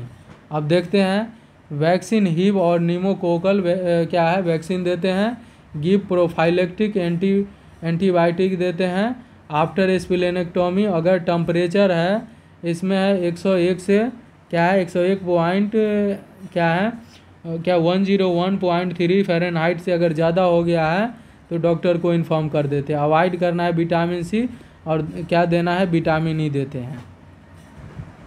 देखते हैं एप्लास्टिक एनीमिया, ये क्या होता है, इट इज़ कॉज्ड बाय क्या aplasia of bone marrow which result in pancytopenia. इसमें क्या है एप्लास्टिक एनीमिया जो है it is caused by aplasia of bone marrow हो जाता है, जिसमें रिजल्ट देखने को मिलेगा पेनसाइटोपिनिया, जिसमें है कंप्लीट कंप्लीट सेल और नंबर कम हो जाता है। पेनसाइटोमेनिया में जो आता है प्लेटलेट, WBC और RBC, ठीक है। प्लेटलेट क्या है, प्लेटलेट कमी होगा तो उसको थ्रोम्बोसाइटोपेनिया बोलते हैं, और WBC कमेगा उसको ल्यूकोपेनिया बोलते हैं, और RBC कमता है उसको एनीमिया बोलते हैं। तो याद रखना है, पेनसाइटोपेनिया में प्लेटलेट कमता है उसको थ्रोम्बोसाइटोपेनिया, ल्यूकोसाइटोपेनिया, WBC कमेगा तो, और RBC कमेगा तो एनीमिया बोलेंगे। It is a caused of profused क्या प्रोफाउंड सीवियर एनीमिया देखने को मिलता है, क्योंकि एम्ब्रियोनिक HB है, ग्रोअर हो जाता है, फीटल HB होता है, एडल्ट HB। इसमें क्या देखने को मिलता है, कुछ एक्स्ट्रा पॉइंट देख लेते हैं। ब्लू बेबी सिंड्रोम जो होता है ये क्या है, किस में देखने को मिलेगा, जब मेडिसिन लेता है क्या मेथेमोग्लोबिन क्या लेते हैं, तो मतलब मेथेमोग्लोबिनेमिया, ठीक है। और ग्रे बेबी सिंड्रोम जो हो जाता है क्लोरोम्फेनिकोल के वजह से। अब देखते हैं इरेथ्रोपोइसिस जो होता है, इरेथ्रोपोइसिस ये स्टार्ट होता है 10 से 14 मतलब 10 से 14 day of the gestation age, और फर्स्ट अगर कहाँ होता है तो योग सेक में इरेथ्रोपोइसिस स्टार्ट होता है 10 से 14 दिन में, और एट 6 to 8 वीक तक है लीवर है रिप्लेस कर देता है योग सेक को फॉर इरेथ्रोपोइसिस के, और लीवर में स्टार्ट होता है इरेथ्रोपोइसिस कब तक ये होता है, 20 से 24 वीक तक होता है, 20 से 24 वीक तक होता है योग सेक में। याद रखना है स्टार्ट जो होता है योग वेग से 3 प्रॉक्स होता है 10 से 14 दिन में स्टार्ट होता है योग सेक में, और 6 से 8 वीक तक होता है, ठीक है। और 6 से 8 वीक बाद किससे होता है, तो लीवर से होता है, और कब तक होता है, 20 से 24 वीक तक। और क्या होता है, और बोन मैरो में जो होता है 4 महीने के बाद होता है, अप टू प्यूबर्टी तक। और कंप्लीट स्केलेटल जो है प्रोड्यूस करता है RBC आफ्टर प्यूबर्टी, कहाँ, vertebra, ribs, sternum, skull, pelvis, और क्या है इपीफाइजियल ऑफ लॉन्ग बोन में। टाइप देखते हैं, टाइप ऑफ एप्लास्टिक एनीमिया, एक है प्राइमरी, दूसरा सेकेंडरी। प्राइमरी होता है वो कंजेनाइटल होता है, जिसको क्या है फैंकोनी एनीमिया बोलते हैं, फैंकोनी एनीमिया बोलते हैं। जो प्राइमरी रहेगा जो कंजेनाइटल होता है उसको फैंकोनी एनीमिया बोलते हैं। सेकेंडरी होता है वो एक्वायर्ड होता है। और जो कंजेनाइटल होता है इट अकर फ्रॉम बर्थ पे देखने को मिलता है, एंड हाइपोप्लेजिया या एप्लेजिया ऑफ बोन मैरो हो जाता है इसमें। सेकेंडरी जो होता है एक्वायर्ड होता है, caused by exposure of child to radiation में, जिसमें बोन मैरो सप्रेस हो जाता है। अब देखते हैं कॉन्सेंट या over use of some drug can cause aplastic anaemia. जैसे मतलब क्लोरोम्फेनिकॉल लेगा तो देखने को मिलेगा ये है प्लास्टिक एनीमिया करा देता है, और क्लोरोम्फेनिकॉल की वजह से ग्रे बेबी सिंड्रोम देखने को मिलता है। अब देखते हैं viral infection caused by aplastic anaemia, जैसे हेपेटाइटिस। असेसमेंट करेंगे तो डिक्रीज हो जाएगा वाइट ब्लड सेल, डिक्रीज हो जाता है ब्लड सेल काउंट। इसमें पेनसाइटोपेनिया देखने को मिलता है, तो क्या होता है, ब्लड सेल काउंट डिक्रीज हो जाता है, जिसमें क्या है, अगर प्लेटलेट का अगर कमी होता है, अगर प्लेटलेट काउंट अगर कम हो जाता है तो उसमें ब्लीडिंग टेंडेंसी बढ़ जाता है, जिसमें फर्स्ट साइन ये अपीयर होता है, ठीक है। प्लेटलेट कमेगा तो उसमें फर्स्ट साइन जो अपीयर होता है ब्लीडिंग टेंडेंसी बढ़ जाता है। इन्फेक्शन ज़्यादा देखने को मिलेगा, RBC कमता है तो सीवियर एनीमिया देखने को मिलेगा, RBC इसमें कम हो जाता है। एनीमिया जो है इसमें ऑक्सीजन की कमी है तो हाइपोक्सिया देखने को मिलेगा, और कंपनसेट करने के लिए टेकिकार्डिया देखने को मिलेगा। इंटरनल ब्लीडिंग देखने को मिलता है इसमें, ठीक है, जिसमें पेटेची परप्यूरा इकाइमोसिस हो जाता है, पेटेची परप्यूरा और इकाइमोसिस देखने को मिलता है, ठीक है, इंटरनल ब्लीडिंग के कारण। अब देखते हैं इसमें बोन मैरो एस्पिरेशन किया जाता है, इसमें बोन मैरो एस्पिरेशन किया जाता है अप टू 2 ईयर तक antero medial aspect of tibia से किया जाता है, antero medial aspect of tibia से, और 2 साल के बाद इलियक क्रस्ट से। कन्फर्मेटरी टेस्ट होता है इसमें bone marrow biopsy. Microscopic examination करते हैं, माइक्रो एग्जामिनेशन ऑफ स्पिरिट, तो डिक्रीज हो जाता है क्या stem cell in bone marrow में, तो हाइपोप्लास्टिक हो जाता है बोन मैरो। इंटरवेंशन करेंगे तो सिस्टमेटिक ट्रीटमेंट करना है, तो इसमें ब्लड ट्रांसफ्यूजन करेंगे जब आरबीसी कमी रहता है और प्लेटलेट का, तो और प्रोफाइलेक्टिक एंटीबायोटिक देते हैं डब्ल्यूबीसी कमी है।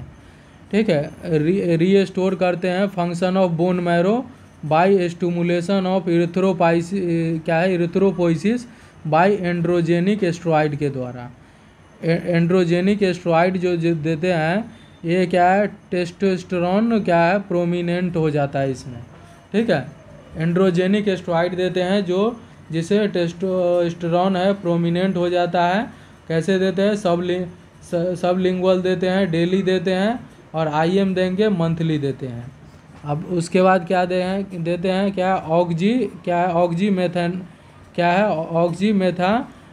मेथेनॉल देते हैं, और स्टेनोजोलॉल, ये सिंथेटिक एंड्रोजन होता है जो हेल्प करता है ट्रीटमेंट में। ठीक है, सिंथेटिक एंड्रोजन जो होता है ऑक्जीमेथेनॉल होता है, और स्टेनोजोलॉल होता है जो सिंथेटिक एंड्रोजन होता है जो हेल्प करता है ट्रीटमेंट में। टेस्टोस्टेरोन है ये कन्वर्ट कर देता है hypoplastic bone marrow into almost normal bone marrow में। टेस्टोस्टेरोन है ये कन्वर्ट कर देता है हाइपोप्लास्टिक बोन मैरो को ऑलमोस्ट नॉर्मल बोन मैरो में। टेस्टोस्टेरोन का क्या साइड इफेक्ट देखने को मिलता है, ठीक है, फीमेल में क्या है इनलार्ज हो जाता है क्लाइटोरिस और हर्सुटिज्म देखने को मिलता है फीमेल, और मेल में है इनलार्ज हो जाता है पेनिस। अब देखते हैं यूज करना है कॉर्टिकोस्टेरॉइड टू रिड्यूस हो चांस ऑफ ब्लीडिंग। ठीक है, याद रखना है यूज करना है कॉर्टिकोस्टेरॉइड जिससे रिड्यूस हो जाए चांस ऑफ ब्लीडिंग। इफ अगर aplastic anaemia is caused by autoimmune, तो क्या इम्यून सप्रेसिव के वजह से, तो उसमें हम डेफरेक्सामाइन देते हैं। ठीक, क्या देते हैं डेक्सामेथासोन। और स्ट्रॉन्ग इम्यून सप्रेसिव होता है एटीजी, जिसको एंटी थाइमोसाइट ग्लोब्यून बोलते हैं। स्ट्रॉन्ग क्या होता है, स्ट्रॉन्ग इम्यूनो सप्रेसिव देते हैं एटीजी जो होता है एंटी थाइमोसाइट ग्लोब्यून होता है। अब देखते हैं एटीजी है, ATG used only if dexamethasone is not effective and immediate bone marrow transplantation is not possible. अगर क्या है डेक्सामेथासोन और बोन मैरो ट्रांसप्लांटेशन अगर क्या है इमीडिएटली बोन मैरो ट्रांसप्लांटेशन अगर नॉट पॉसिबल है तो एटीजी देते हैं। और बोन मैरो ट्रांसप्लांटेशन ये लास्ट मैनेजमेंट होता है। नर्सिंग मैनेजमेंट क्या है, प्रिवेंट करना है कॉम्प्लिकेशन, एजुकेट करना है पेरेंट को अबाउट डिसीज कंडीशन, एजुकेट करना है पेरेंट को about side effect of testosterone therapy. ठीक है, प्रिवेंट करना है ब्लीडिंग को और मेंटेन करना है स्किन इंटीग्रिटी को। अवॉइड करना है आईएम इंजेक्शन, अवॉइड करना है इसमें।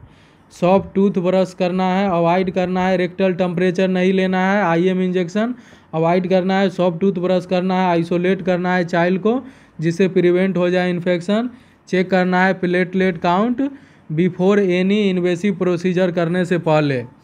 टीच करना है चाइल्ड को, ठीक है, चाइल्ड को that isolation is not punishment, specially preschooler को। ठीक है, मिनिमाइज करना है विजिटर को, एस्पिरिन हम नहीं देते हैं, एसिटामिनोफेन देते हैं और रेस्ट करने के लिए बोलते हैं। तो ये अपना कंप्लीट हो गया ये प्लास्टिक एनीमिया। अब देखते हैं हीमोफीलिया को रॉयल डिसीज बोलते हैं और ये क्लोटिंग डिसऑर्डर होता है। याद रखना हीमोफीलिया क्लोटिंग डिसऑर्डर होता है। इसमें टोटल क्लोटिंग फैक्टर कितना होता है, 13 होता है। और क्लोटिंग फैक्टर है मोस्टली सिंथेसिस कहाँ होता है, तो लीवर में। अब याद रखना है it is a congenital bleeding होता है। क्या है, कंजेनाइटल ब्लीडिंग देखने को मिलता है जिसमें क्लोटिंग डिसऑर्डर क्या है, it is a congenital bleeding. ठीक है, क्या कंजेनाइटल ब्लीडिंग डिसऑर्डर वो भी क्लोटिंग का। ये क्या है, in which lack of at least one clotting factor. याद रखना है ये कंजेनाइटल ब्लीडिंग डिसऑर्डर होता है, वो भी क्लोटिंग का, जिसमें क्या है lack of at least one clotting factor. और ये होता है एक्स लिंक से एक्स लिंक सेक्स डिसऑर्डर होता है, जो रिसेसिव टाइप होता है। याद रखना है X link x link sex disorder होता है जो कि रिसेसिव होता है। याद रखना है ये एक्स लिंक सेक्स डिसऑर्डर होता है जो कि रिसेसिव होता है। क्लिनिकल फीचर्स है, अगर क्या है XX है उसमें H है तो फीमेल जो रहेगा वो कैरियर रहेगा। और केस जो रहता है, बोलता है ना मेलों के साथ अत्याचार, तो मेल में देखने को मिलता है, मेल होता है इसमें केस। ठीक है, अगर सारी X पर H होगा तो डिसीज होता है। ठीक है, याद रखना है सारी X पर अगर H होगा तो डिसीज होता है। इस कंडीशन में मेल है, इस कंडीशन में मेल है, कभी कैरियर नहीं होता है हीमोफीलिया में, याद रखना है। इसमें क्या है, इंजरी होगा तो वैजो कंस्ट्रिक्शन होगा तो प्लेटलेट एडहेशन होगा, जिसमें प्लेटलेट एग्रीगेशन करेगा तो फिब्रिन बनेगा, फिर क्लोट बन जाएगा। अब देखते हैं type of haemophilia. Haemophilia A जो है, जिसको क्लासिकल हीमोफीलिया बोलते हैं, इसमें डिफिशियंसी हो जाता है clotting factor number 8।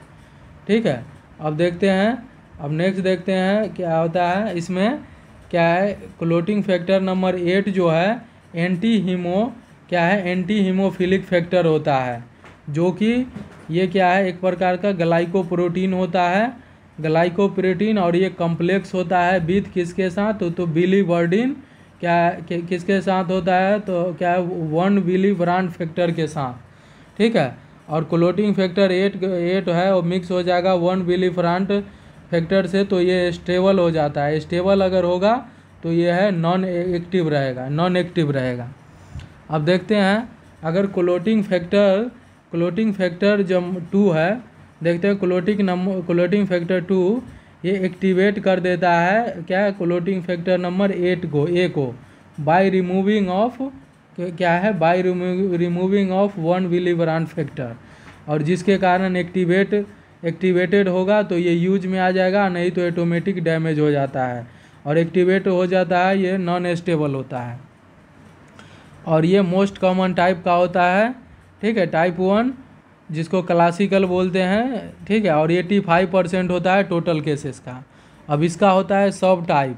Mild haemophilia होता है माइल्ड हीमोफीलिया ए होता है, इसमें क्या है नॉर्मल लाइफ जी सकता है। इसमें माइल्ड जो होता है हीमोफीलिया ये नॉर्मल वॉल्यूम होता है, इसमें normal volume of clotting factor number 8 का कितना होता है, 50 से 150% होता है, या 50 से 150 इंटरनेशनल यूनिट पर DL होता है।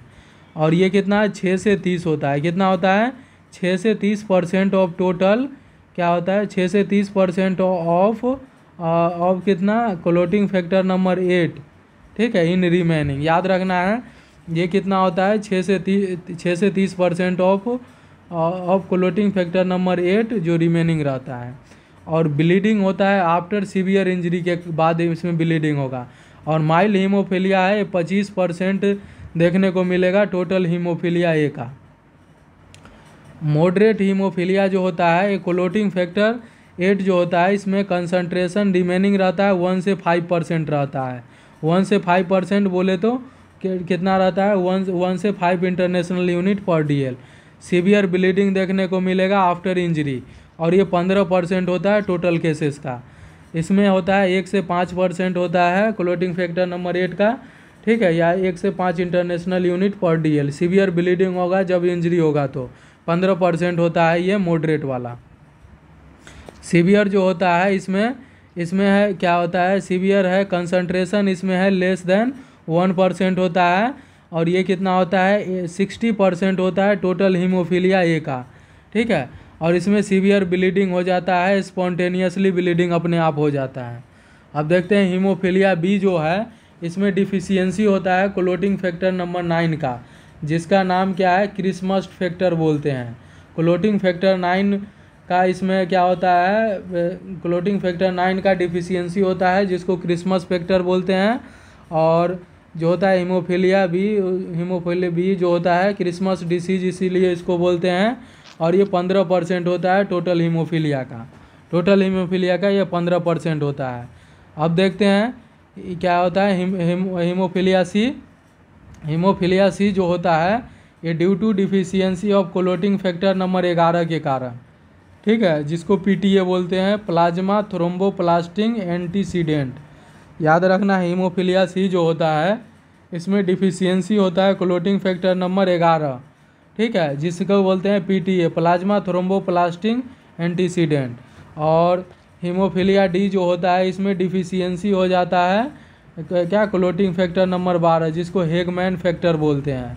और विटामिन सी और विटामिन डी जो है रेयर टाइप का हीमोफीलिया होता है और 12 नंबर का है, उसका नाम है हेगमैन फैक्टर। अब देखते हैं नोट क्या है, बीच क्लोटिंग फैक्टर आर विटामिन के डिपेंडेंट। कौन सा क्लोटिंग फैक्टर है जो विटामिन के पे डिपेंड होता है, तो 279 पे 10, याद रखना है क्या है 279 और 10 होता है, 279 है, 279 पे 10 ये विटामिन के पे डिपेंड होता है। और थ्रोम्बिन जो होता है, थ्रोम्बिन नॉर्मल कितना 12 से 16 सेकेंड होता है या 11 से 14 सेकेंड, 12 से 16 होता है या 11 से 14 सेकेंड। और फिब्रिनोजेन जो होता है, फिब्रिनोजेन ये 3 ग्राम पर लीटर होता है, फिब्रिनोजेन है 3 ग्राम पर लीटर होता है ब्लड में। अब देखते हैं 1 विलिब्रांड फैक्टर, देखते हैं ये 1 विलिब्रांड फैक्टर जो होता है एक प्रकार का ग्लाइकोप्रोटीन होता है जो सीक्रेट होता है बोन मैरो, क्या है bone marrow and endothelium of blood vessel से, ठीक है। क्या 1 विलिब्रांड फैक्टर जो है एक प्रकार का ग्लाइकोप्रोटीन होता है जो सीक्रेट बाय क्या bone marrow and endothelium of the blood vessel से, और हेल्प करता है adhesion of platelet with each other.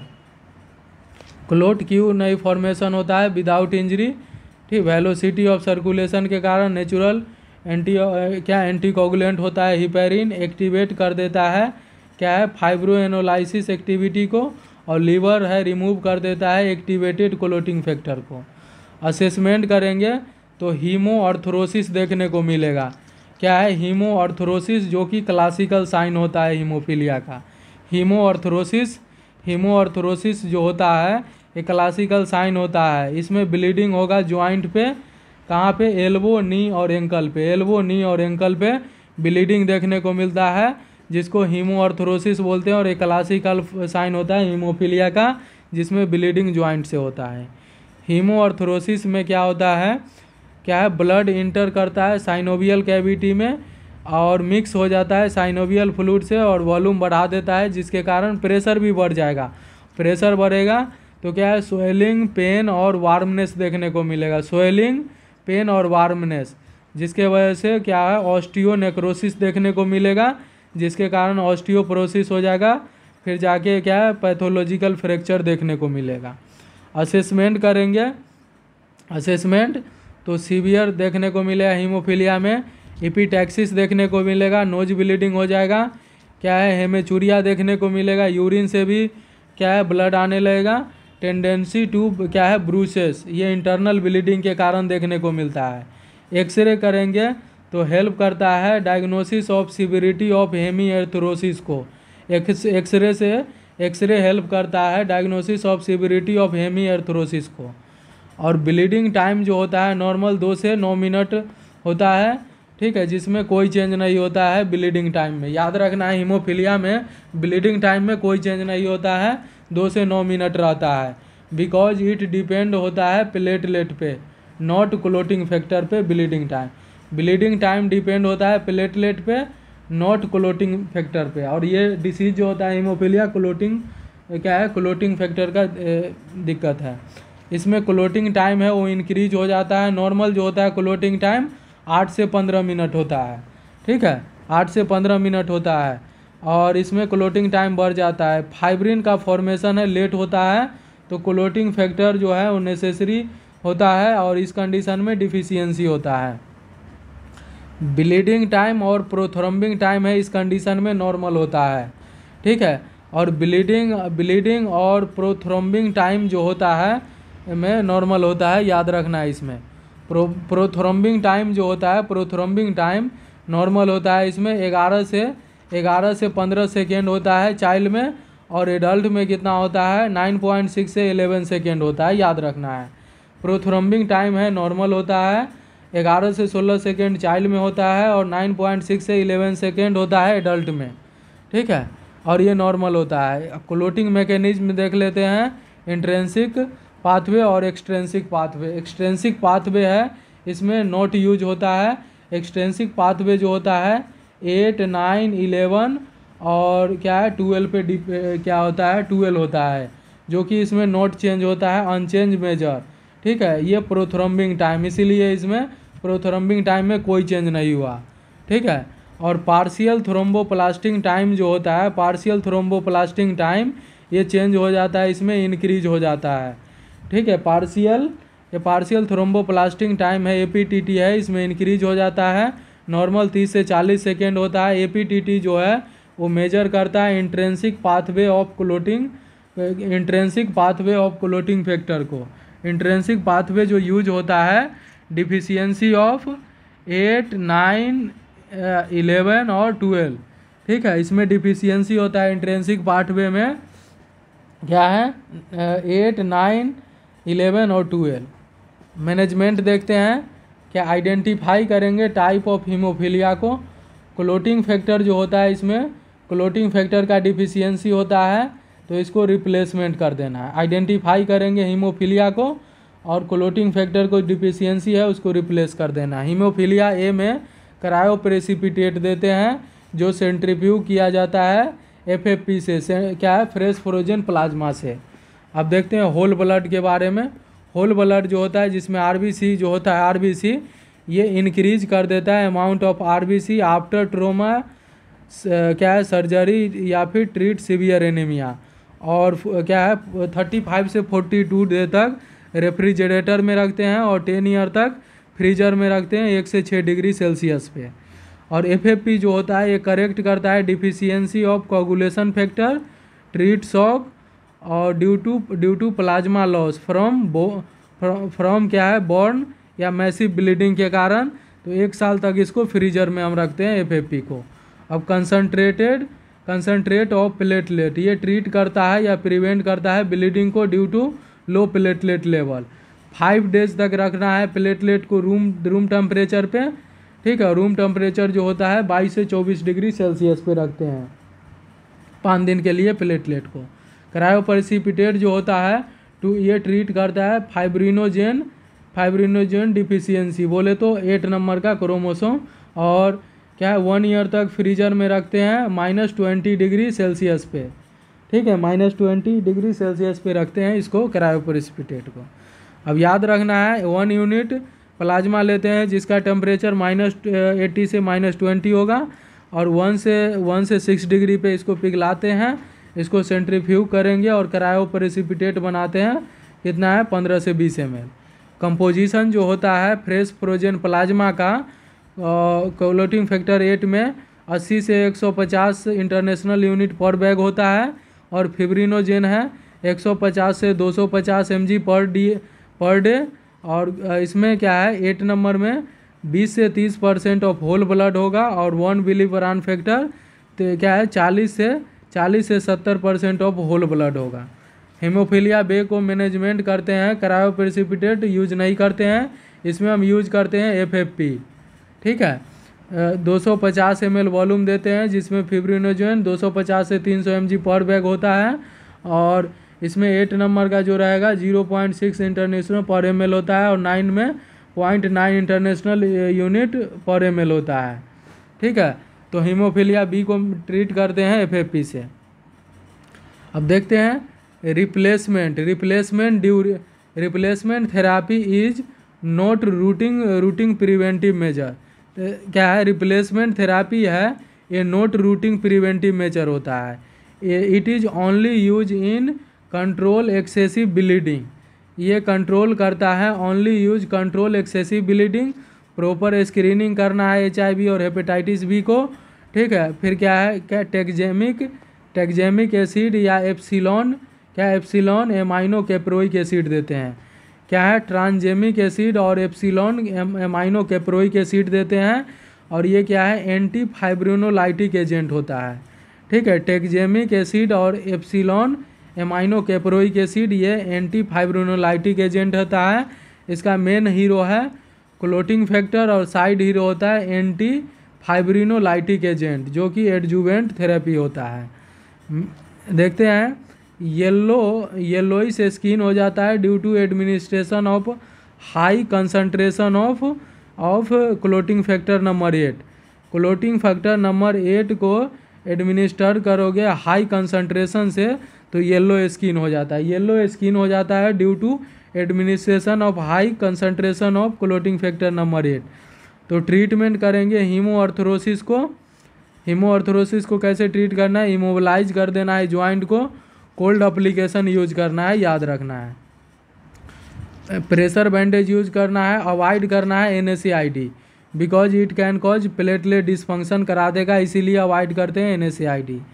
Ankylosis है स्टिफनेस हो जाता है जॉइंट का बिकॉज लॉन्ग टर्म इमोबिलाइजेशन और कोल्ड एप्लीकेशन के वजह से। तो प्रिवेंट करना है, इसे हॉट एप्लीकेशन दे देते हैं। एंकाइलोसिस है ये स्टिफनेस हो जाता है जॉइंट को, बाई लॉन्ग टर्म यूज करेगा इमोबिलाइजेशन और कोल्ड थेरेपी तो क्या है एंकाइलोसिस हो जाएगा, क्या है स्टिफनेस हो जाएगा जॉइंट को। तो इसको प्रिवेंट करने के लिए फिर हॉट एप्लीकेशन देते हैं। इनक्रेज करते हैं एम्बुलेशन के लिए और एक्सरसाइज के लिए। अब देखते हैं when this medication are not effective, ये मेडिकेशन है नॉट इफेक्टिव देन साइनोवेक्टोमी करना पड़ेगा, रिमूव करना पड़ेगा साइनोवियल पार्ट को। यूज करना है ऑर्थोस्टेटिक डिवाइस को जॉइंट सपोर्ट के लिए जिससे पेन कम होगा। जीन थेरेपी देते हैं। नर्सिंग केयर है, असेस करना है neurological status for sign of increase ICP के लिए बिकॉज इंट्राक्रेनियल ब्लीडिंग हो सकता है क्या है हीमोफीलिया, क्या है सीवियर हीमोफीलिया में। मॉनिटर करना है यूरिन स्टूल को फॉर ब्लड के लिए।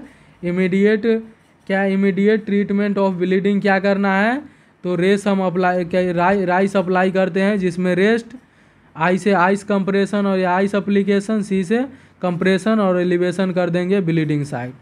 Don't allow child for circumcision नहीं करना है हेमोफीलिया में।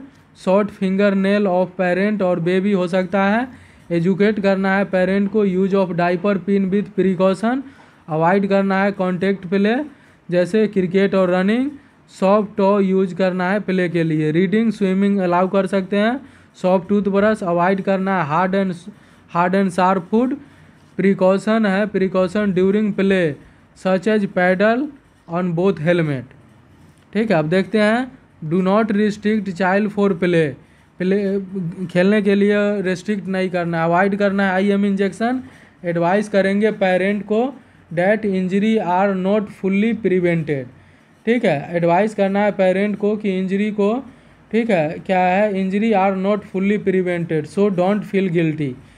कि मेडिकल ब्रेसलेट देंगे हीमोफीलिया वाले पेशेंट को। क्या है प्रीनेटल डायग्नोसिस करेंगे 18 से 20 वीक ऑफ जेस्टेशन पे बाई एमनियोसेंटेसिस के द्वारा।